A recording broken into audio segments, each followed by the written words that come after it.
Le pouvoir de l'eau. Je suis dans un paysage magnifique à une cinquantaine de kilomètres de Grenoble. Vous pouvez voir en arrière-plan les montagnes où persiste encore la neige au mois de mai.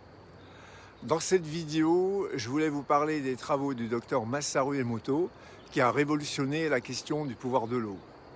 Lorsqu'on sait que notre corps contient 70% d'eau, cette information peut vraiment changer notre vie.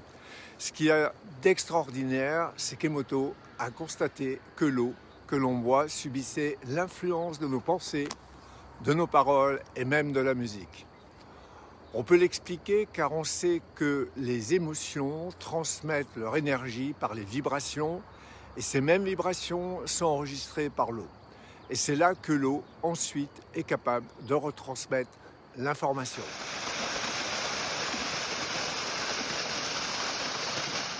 C'est en photographiant des cristaux d'eau qu'Emoto a découvert que l'eau avait la capacité d'imprimer des informations. Au cours de ses expériences en laboratoire, il s'est aperçu qu'une eau exposée aux mots positifs comme par exemple beau, joli, développait des cristaux d'eau équilibrés, alors qu'une eau exposée aux mots laid, pas beau, développait des cristaux plutôt chaotiques. Les travaux d'Emoto ont été repris par Jacques Benveniste. Ils ont été ensuite validés par le professeur Luc Montagnier, comme vous le savez, prix Nobel. Il faut rappeler que les cellules de notre corps communiquent entre elles sous la forme de fréquences électromagnétiques ou sous forme d'ondes.